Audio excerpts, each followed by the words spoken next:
Welcome to Shri Rajiv Gandhi IAS academy. Friends, இந்த வீடியோவில் SSC GD எக்ஸாமுடைய notification வெளியே வந்திருக்கு. அதை பற்றி பார்க்க போகிறோம். இதில் மொத்தமாக 39,481 வேகன்சி இருக்குது. ரொம்ப அதிகமான வேகன்சி. கிட்டத்தட்ட 40,000 வேகன்சி வந்து வெளியிட்டிருக்காங்க. ஓகே, இதில் என்னென்ன ஜாப் இருக்குது, எந்தெந்த மாதிரி எக்ஸாம் ப்ரிப்பேர் பண்ணுறான் அப்படிங்கிறது எல்லாமே நம்ம பார்க்கலாம். முதல்ல எக்ஸாம் டேட் எப்போ இருக்கும் அப்படின்னா 2025 ஆண்டு ஜனவரியிலேருந்து பிப்ரவரிக்குள்ளாடி இருக்கும். ஒவ்வொருத்தங்களுக்கும் எக்ஸாம் டேட் வந்து மாறி இருக்கும். ஒருத்தங்களுக்கு ஜனவரி 5 இருக்கும், இன்னொருத்தங்களுக்கு ஜனவரி 10 இருக்கும். இந்த மாதிரி மாற்றி தான் எக்ஸாம் டேட் இருக்கும். இதில் எந்த வெப்சைட்டில் நீங்கள் அப்ளை பண்ணோம் அப்படின்னா ssc.gov.in அப்படிங்கிற வெப்சைட்டில் தான். ஏன்னா இதற்கு முன்னாடி எல்லாம் பார்த்தீங்கன்னா எஸ்எஸ்சி எக்ஸாம் எல்லாம் அப்ளை பண்ணுறதுக்கு ssc.nic.in அப்படிங்கிற ஒரு வெப்சைட் இருந்துச்சு. இப்போ வந்து அதில் நம்ம எந்த ஒரு எக்ஸாமே இனிமேல் அப்ளை பண்ண முடியாது. நீங்கள் ஏற்கனவே அந்த பழைய வெப்சைட்டில் வந்து ரெஜிஸ்டர் பண்ணியிருந்தீங்க அப்படின்னாலும் இந்த புதிய வெப்சைட்டில் புதிதாக ரெஜிஸ்டர் பண்ணிவிட்டு இதில் தான் அப்ளை பண்ணணும் அப்படின்ற மாதிரி சொல்லியிருக்காங்க. இது எஸ்எஸ்சி ஜிடிக்கு மட்டும் கிடையாது. SSC MTS, SSC CHSL, SSC CGL, இந்த மாதிரி எல்லா எக்ஸாமுக்குமே இந்த புதிய வெப்சைட் வந்து கொண்டு வந்துட்டாங்க.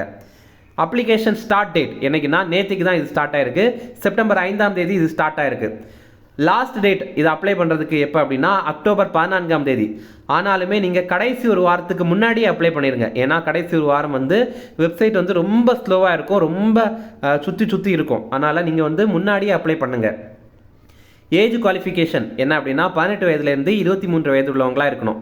அதாவது 2002 ஆண்டு ஜனவரி 2 அப்புறம் பிறந்தவங்களாக இருக்கணும். அதே மாதிரி 2007 ஆண்டு ஜனவரி 1 முன்னாடி பிறந்தவங்களாக இருக்கணும். ஆனால் ஏஜ் ரிலாக்ஸேஷன் இருக்குது. எஸ்சி எஸ்டி கேண்டிடேட்டாக இருந்தீங்க அப்படின்னா 5 ஆண்டுகள் ஏஜ் ரிலாக்ஸேஷன் இருக்குது. அதாவது 2002க்கு முன்னாடி 5 ஆண்டுகள், 1997 2002 அந்த டைமில் நீங்கள் பிறந்தீங்க அப்படின்னா உங்களுக்கு வந்து ஏஜ் ரிலாக்ஸேஷன் இருக்குது. எஸ்சி எஸ்டியாக இருந்தீங்க அப்படின்னா மட்டும். அதுவே ஓபிசியாக இருந்தீங்க அப்படின்னா 3 ஆண்டுகள் ஏஜ் ரிலாக்ஸேஷன் இருக்குது. 1999 2002 வரைக்கும் நீங்கள் வந்து பிறந்தீங்கன்னா கண்டிப்பாக இதை அப்ளை பண்ணிக்கலாம், நீங்கள் ஓபிசி கேண்டிடேட்டாக இருந்தீங்க அப்படின்னா. இப்போது இதில் ரொம்ப முக்கியமானது, நிறைய பேர் கோட்டை விடுற ஒரு விஷயம் என்ன அப்படின்னா இந்த ஓபிசி சர்டிஃபிகேட் வந்து அப்ளை பண்ண மாட்டாங்க. ஏன்னா இப்போ இந்த எக்ஸாமுக்கு நீங்கள் அப்ளை பண்ணோம் அப்படின்னா ஓபிசி சர்டிஃபிகேட் வந்து கண்டிப்பாக அப்ளை பண்ணும்போது கேட்க மாட்டாங்க. ஆனால் டாக்குமெண்ட் வெரிஃபிகேஷனில் வந்து கேட்பாங்க. நீங்கள் வந்து ஓபிசியா அப்படின்னா பிசி எம்பிசி இந்த மாதிரி நீங்கள் தமிழ்நாட்டில் இருந்தீங்க அப்படின்னா அது ஓபிசி கீழே தான் வரும். அதனால நீங்கள் பிசி இல்லை எம்பிசியாக இருந்தீங்கன்னா ஓபிசி சர்டிஃபிகேட் வந்து கண்டிப்பாக வாங்கி வச்சுங்க. நான் முன்னாடி வாங்கினது இருக்குது, எனக்கு அது போதும் அப்படின்னு நீங்கள் நினச்சிங்கன்னா அது அப்படி கிடையாது. இந்த ஆண்டு ஏப்ரல் 1 இந்த ஆண்டு அக்டோபர் 14 வாங்கினதா இருக்கணும். ஓகேவா? உங்ககிட்ட இருக்கிற ஓபிசி சர்டிஃபிகேட் எடுத்து பாருங்கள். அது வந்து இந்த டைமுக்குள்ளாடி தான் வாங்கினதா இருந்துச்சு அப்படின்னா எந்த ஒரு பிரச்சனையும் கிடையாது. ஆனால் இதற்கு முன்னாடி நீங்கள் வாங்கிங்க அப்படிங்க, இப்போ புதுசாக வந்து அப்ளை பண்ணிங்க, ஒரு 2 வாரத்தில் எல்லாம் ஓபிசி சர்டிஃபிகேட் வந்து வந்துடும். பொதுவாக பார்த்தீங்கன்னா முதல்ல வந்து இன்கம் சர்டிஃபிகேட் வந்து கேட்பாங்க. இன்கம் சர்டிஃபிகேட்டை வச்சு தான் ஓபிசி சர்டிஃபிகேட் வந்து அப்ளை பண்ண முடியும். அதனால் இன்கம் சர்டிஃபிகேட்டுக்கு அதுவுமே வந்து புதிதானதாக தான் இருக்கணும். ஏன்னா எனக்கு தெரிஞ்சு இன்கம் எல்லாம் பார்த்தீங்கன்னா இன்கம் சர்டிஃபிகேட்லாம் ஒரு 6 மாதமோ 1 வருஷமோ மட்டும்தான் வேலிடிட்டி இருக்குது. அதனால் நீங்கள் வந்து இன்கம் சர்டிஃபிகேட்டை ஃபஸ்ட்டு அப்ளை பண்ண வேண்டியது இருக்கும். அதுக்கப்புறம் தான் நீங்கள் அதை வச்சு ஓபிசி சர்டிஃபிகேட் வந்து அப்ளை பண்ண வேண்டியது இருக்கும். எஸ்சி எஸ்டிக்கு கூட எப்படின்னு தெரியல.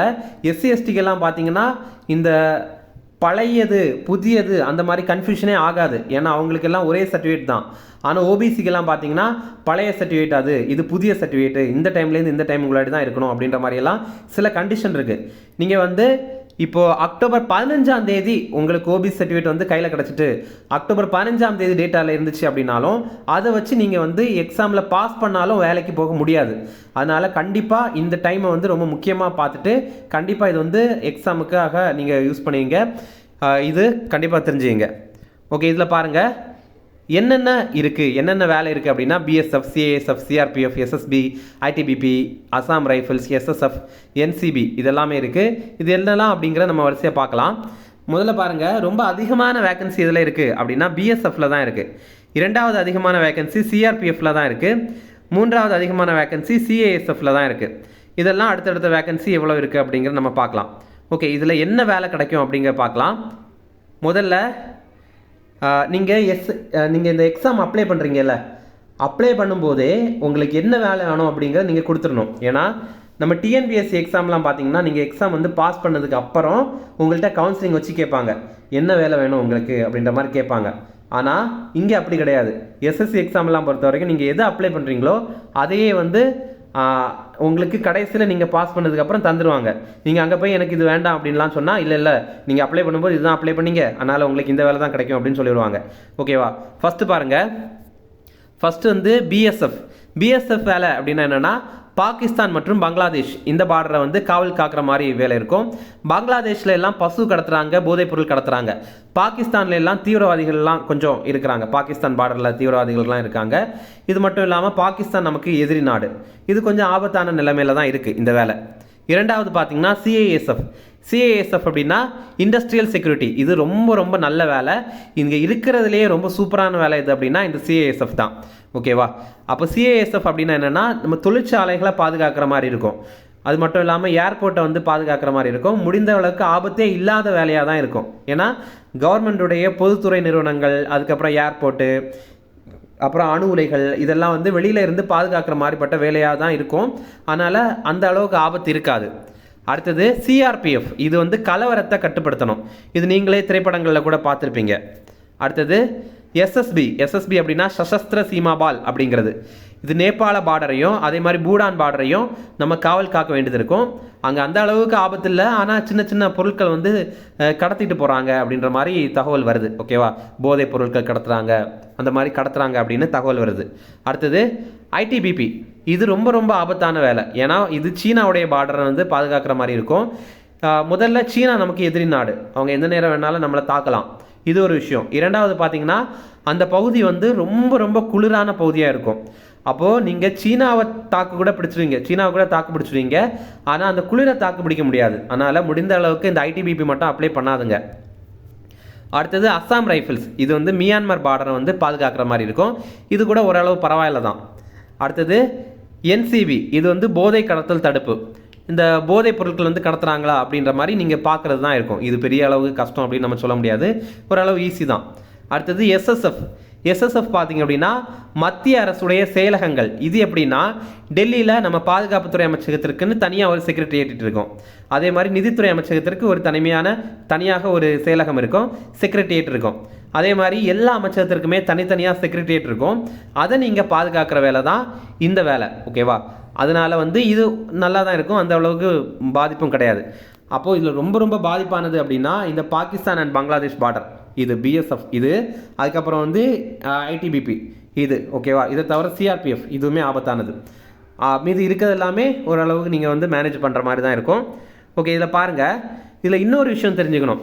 இப்போ பொதுவாக யாராவது இந்த எஸ்எஸ்சி ஜிடி எக்ஸாம் அப்ளை பண்ணும்போது ஏதாவது ஒரு நெட் சென்டரில் போகிறாங்க. நெட் சென்டரில் ஒரு அக்காவோ ஒரு அண்ணாவோ இருக்கிறாங்க. அங்கே போய் வந்து என்னப்பா இது ப்ரெஃபரன்ஸ்னு ஏதோ கேட்குது, என்னப்பா பண்ணுறது அப்படின்னா அங்கே வந்து ABCDEFG H அப்படின்ற மாதிரி வாயில் வந்ததெல்லாம் ஃபில் பண்ணிடுவாங்க. அப்படி பண்ணவே கூடாது. ஏ அப்படின்னா நீங்கள் பிஎஸ்எஃப்க்கு தான் ஃபஸ்ட்டு ப்ரிஃபரன்ஸ் கொடுக்குறீங்க அப்படின்னு அர்த்தம். பி அப்படின்னா இரண்டாவது சிஏஎஸ்எஃப்க்கு கொடுக்குறீங்க அப்படிங்கிறது தான் அர்த்தம்.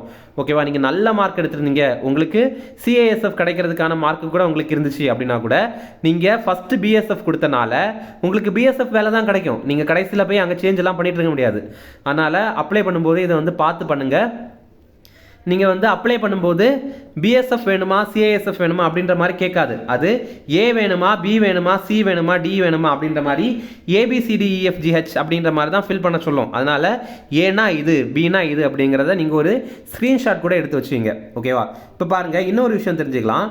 என்னென்னா இப்போது உங்களுக்கு ஒரு சந்தேகம் வரும். என்னென்னா நான் வந்து சிஏஎஸ்எஃப் கொடுக்குறேன், எனக்கு வந்து மார்க் கொஞ்சம் கம்மியாக இருக்குது அப்படின்னா எனக்கு வந்து சிஏஎஸ்எஃப் கிடைக்கல அப்படின்னா அதுக்கு வந்து ரிஸ்க்கு தானே. அதுக்கு நான் வந்து தேவையில்லாமல் எதுக்கு அவ்வளோ கஷ்டப்படணும், நான் அதுக்கு பிஎஸ்எஃப்ஏ ஃபஸ்ட்டு ப்ரிஃபரன்ஸ் கொடுத்துடலாமே அப்படின்ற மாதிரி நீங்கள் நினச்சிங்க அப்படின்னா நீங்கள் ஃபஸ்ட்டு ப்ரிஃபரன்ஸ் கொடுக்குறீங்க இது, ஆனால் உங்களுக்கு மார்க் கொஞ்சம் கம்மியாக இருக்குது, அதனால் இது கிடைக்கல அப்படின்னா நீங்கள் செகண்ட் ப்ரிஃபரன்ஸ் என்ன கொடுத்தீங்க அப்படின்னா அது கிடைக்கும் உங்களுக்கு. ஒரு வேளை செகண்ட் ப்ரிஃபரன்ஸ் இது கொடுத்தீங்க அப்படின்னா அது உங்களுக்கு கிடைக்கும். உங்களுக்கு அதுக்கும் கிடைக்கல அப்படின்னா நீங்கள் தேர்ட் ப்ரிஃபரன்ஸ் எது கொடுத்தீங்களோ அது கிடைக்கும். உங்களுடைய ப்ரிஃபரன்ஸுக்கு ஏற்ற மாதிரி எல்லாமே நீங்கள் வந்து கொடுக்கலாம், எல்லாமே வந்து உங்களுக்கு கிடைக்கும். ஆனால் நான் சொன்னது ஞாபகம் வச்சுக்கிங்க, பிஎஸ்எஃப் வந்து கொஞ்சம் ஆபத்தான வேலை, அதே மாதிரி சிஆர்பிஎஃப் கொஞ்சம் கூட ஆபத்தான வேலை தான், ஐடிபிபியும் ஆபத்தான வேலை தான். மீதி இருக்கிறது எல்லாமே நீங்கள் வந்து ஒரு ஆர்டரில் கொடுங்க. வேறு வழியே இல்லை, நான் அங்கே போய் தான் ஆகணும், நான் ஏதாவது ஒரு வேலைக்கு போயே ஆகணும் அப்படின்ற மாதிரி ரொம்ப நெருக்கடியில் இருந்தீங்க அப்படின்னா மட்டும் இந்த பிஎஸ்எஃப் சிஆர்பிஎஃப் ஐடிபிபி வந்து கொடுங்க. ஓகே, சரி. அடுத்தது பாருங்கள், இந்த எக்ஸாமுக்கு என்ன படிக்கணும், அதுக்கு முன்னாடி எப்படி செலெக்ஷன் ஆகணும் அப்படின்னு பாருங்கள். இதுக்கு வந்து 10th குவாலிஃபிகேஷன் தான், வெறும் 10ஆம் கிளாஸ் நீங்கள் பாஸ் பண்ணிங்கன்னா அப்படி மட்டுமே போதும். ஃபஸ்ட்டு பார்த்தீங்கன்னா கம்ப்யூட்டர் பேஸ்ட் எக்ஸாம் நடக்கும், கம்ப்யூட்டரில் வந்து எக்ஸாம் நடக்கும். இரண்டாவது வந்து ஃபிசிக்கல் ஸ்டாண்டர்ட் டெஸ்ட், அதாவது குறிப்பிட்ட தூரம் வந்து ஓட சொல்லுவாங்க, குறிப்பிட்ட நிமிடங்களில் ஓட சொல்லுவாங்க. அடுத்தது டீட்டெயிலான மெடிக்கல் எக்ஸாமினேஷன், உங்கள் உடம்புல ஏதாவது மருத்துவ குறைபாடு இருக்கா அப்படிங்கிறதெல்லாம் செக் பண்ணி பார்ப்பாங்க. அடுத்தது லாஸ்ட்டாக வந்து டாக்குமெண்ட் வெரிஃபிகேஷன் வந்து நடக்கும். ஓகே, இப்போ பாருங்கள், எக்ஸாம் சென்டர் நம்ம தமிழ்நாட்டில் எங்கெல்லாம் எக்ஸாம் சென்டர் இருக்குது அப்படின்னா சென்னையில், கோயம்புத்தூரில், மதுரையில், சேலமில், திருச்சியில், திருநெல்வேலியில், வேலூரில் மற்றும் புதுச்சேரியில். இப்போ இதில் இன்னொரு விஷயம் என்ன அப்படின்னா, இப்போ நீங்கள் நாகர்கோயிலில் சேர்ந்தவங்களாக இருக்கிறீங்க அப்படின்னா உங்களுக்கு பக்கத்தில் இருக்கிற எக்ஸாம் சென்டர் வந்து திருநெல்வேலி.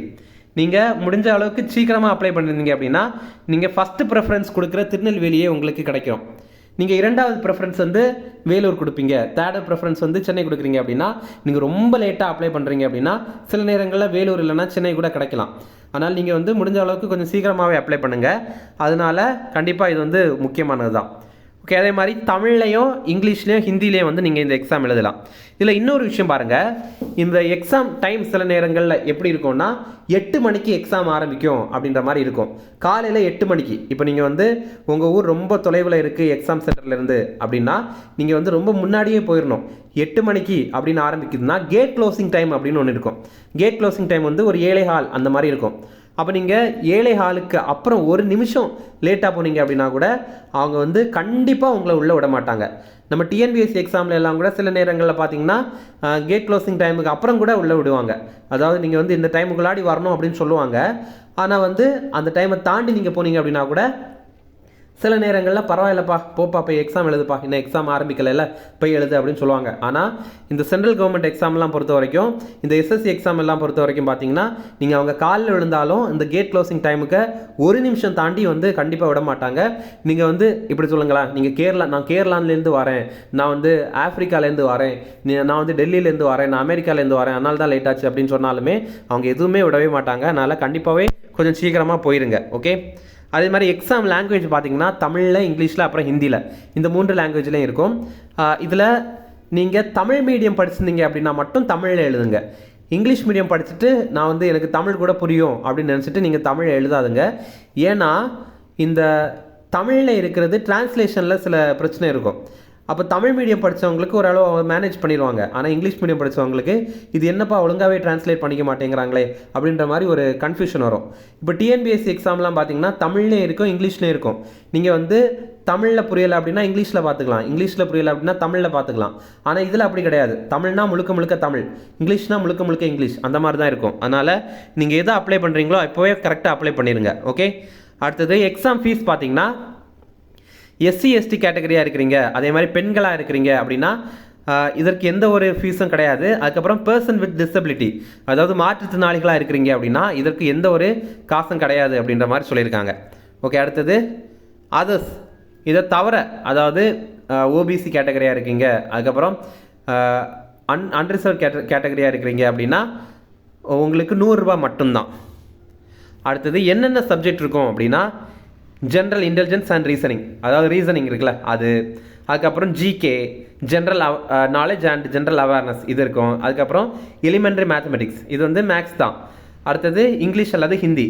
நம்ம நார்த் இந்தியாவில் இருக்கவங்க எல்லாம் ஹிந்தி எடுப்பாங்க, நம்ம வந்து இங்கிலீஷை எடுத்துருவோம். ஓகேவா, இதில் வந்து தமிழ் கிடையாது. இதில் என்ன அப்படின்னா இந்த மேக்ஸு, ஜிகே, ரீசனிங் இந்த 3 இருக்குல்ல, part A, part B, part C, இந்த 3 தான் நீங்கள் தமிழில் எழுதணும்னா எழுதலாம். இங்கிலீஷுக்கு பதிலாக தமிழ்லாம் கொஸ்டின் வராது. ஓகேவா, இங்கிலீஷ் வந்து நீங்கள் இங்கிலீஷில் தான் எழுதி ஆகணும். ஓகே, இதில் நெகட்டிவ் மார்க் வந்து 0.25 தான் இருக்குது, ரொம்ப ரொம்ப குறைவு தான். ஓகே, இது பாருங்கள், ஒரே ஒரு மணி நேரம் தான் எக்ஸாமு, ஆனால் வந்து 80 கொஸ்டின் தான். இது வந்து ரொம்ப கஷ்டம்லாம் இருக்காது, ஈஸியாகவே நீங்கள் எழுதிடலாம். பொதுவாகவே ஒரு எஸ்எஸ்சி எக்ஸாம் எழுதுறீங்க அப்படின்னா நீங்கள் ஃபஸ்ட்டு வந்து இங்கிலீஷ் வந்து முடிச்சிடுங்க, அடுத்தது வந்து ஜிகே எழுதி முடிச்சிடுங்க, அடுத்தது இந்த ரீசனிங் வந்து எழுதி முடிச்சிடுங்க, லாஸ்ட்டாக மேக்ஸுக்கு வாங்க. ஏன்னா மேக்ஸ்லாம் வந்து கஷ்டமாக இருக்கும். நீங்கள் வந்து 1 மணி நேரத்தை அதிலேயே கூட நீங்கள் ஸ்பெண்ட் பண்ண முடியும். அதனால் நீங்கள் அப்படி எழுதி 20க்கு 20 மார்க் எடுத்தீங்கன்னாலுமே நீங்கள் ஃபெயில் தான் ஆவீங்க. அதனால் வந்து கண்டிப்பாக இந்த ஆர்டர் வாங்க. ஃபஸ்ட்டு பார்த்தீங்கன்னா இங்கிலீஷ் எழுதுங்க, அடுத்தது ஜிகே எழுதுங்க, அடுத்தது ரீசனிங் எழுதுங்க. ரீசனிங்கில் கூட 20 கொஸ்டினில் ஒரு 15 கொஸ்டின் தான் உங்களுக்கு தெரியுது அப்படின்னா அடுத்தது மேக்ஸுக்கு வந்துடுங்க.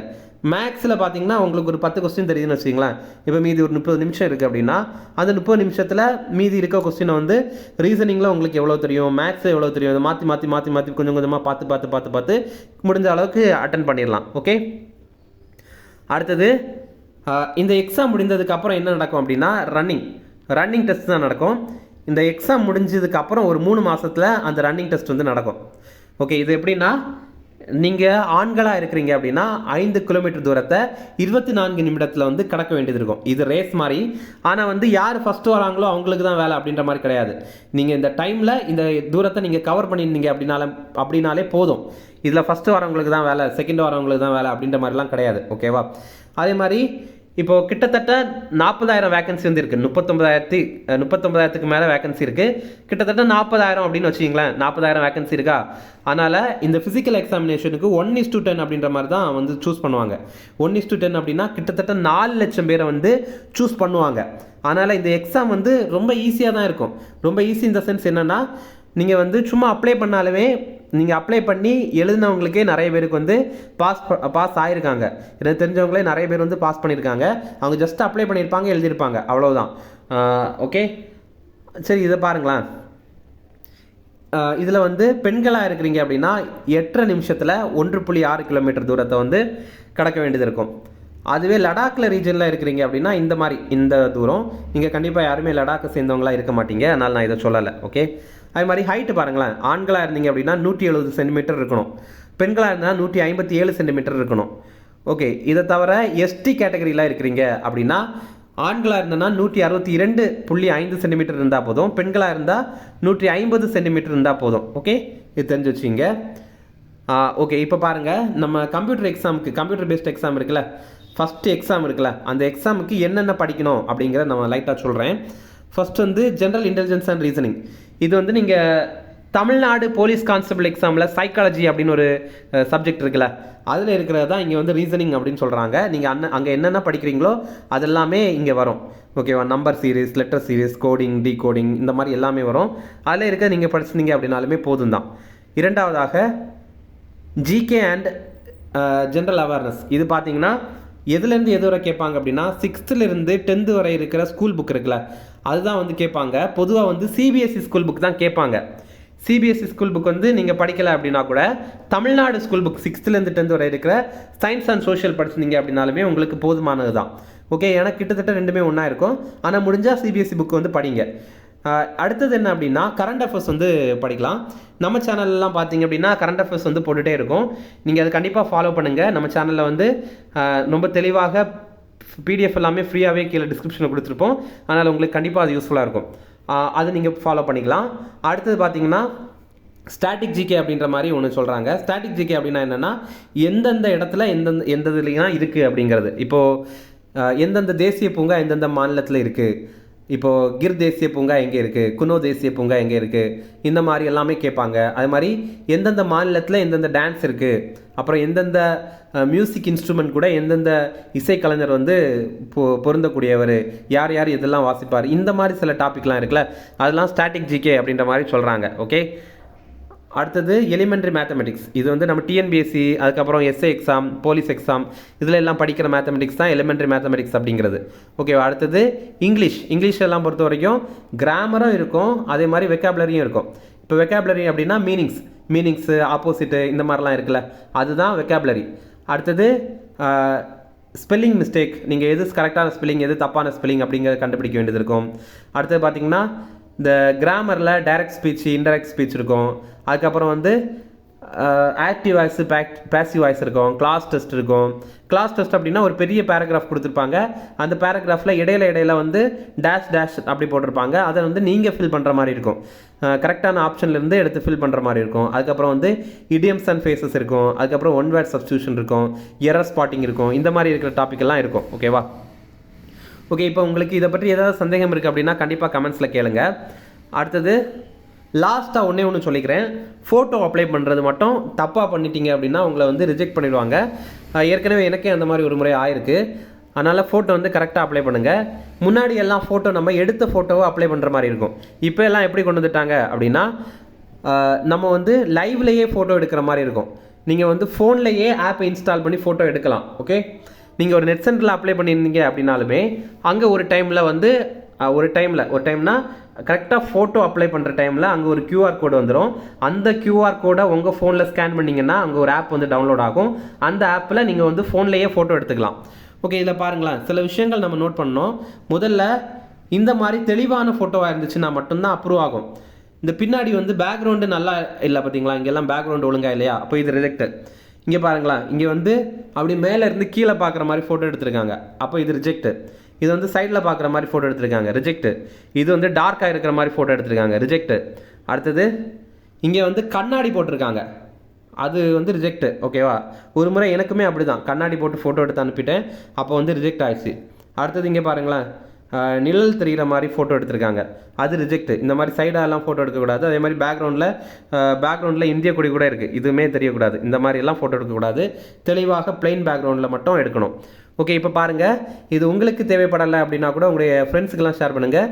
குறிப்பிட்டு சொல்லும்போது உங்களை விட சின்ன பசங்களுக்கு வந்து ஷேர் பண்ணுங்கள். 23 வயதுக்கு உட்பட்டவங்க இருப்பாங்கல்ல, அவங்களுக்கு ஷேர் பண்ணுங்கள். ஏன்னா அவங்க தான் இதை பற்றிலாம் தெரியாமல் ஜஸ்ட் அப்ளை பண்ணிடுவாங்க. இது ஃபஸ்ட்டு எல்லாம் பார்த்தீங்கன்னா யாருக்குமே தெரியாது. இப்போவும் அப்படி தான், நிறைய பேருக்கு இதை பற்றி தெரியல. நிறைய வேக்கன்சி இருக்குது பார்த்தீங்களா, கிட்டத்தட்ட 40,000 வேக்கன்சி இருக்குல்ல. அதே மாதிரி ஃபஸ்ட்டு இந்த எக்ஸாமில் எல்லாம் பார்த்தீங்கன்னா 4 லட்சம் பேரை சூஸ் பண்ணுவாங்க. அதனால் ஜஸ்ட் அப்ளை பண்ணிவிட்டு எழுதுகிறவங்களே பாஸ் ஆயிடுவாங்க. அந்த மாதிரி நிறைய இது இருக்குது. ஆனால் பிஎஸ்எஃப் எடுக்கணுமா, சிஏஎஸ்எஃப் எடுக்கணுமா, இதை பற்றியெல்லாம் தெரியாமல் ஜஸ்ட் ஏபிசிடின்னு ஃபில் பண்ணிட்டு வராங்க. அது ரொம்ப வருத்தமாக இருக்குது. நீங்கள் வந்து நிறைய பேருக்கு இதை சொல்லுங்கள், கண்டிப்பாக எல்லாருக்குமே யூஸ்ஃபுல்லாக இருக்கும். தேங்க்யூ.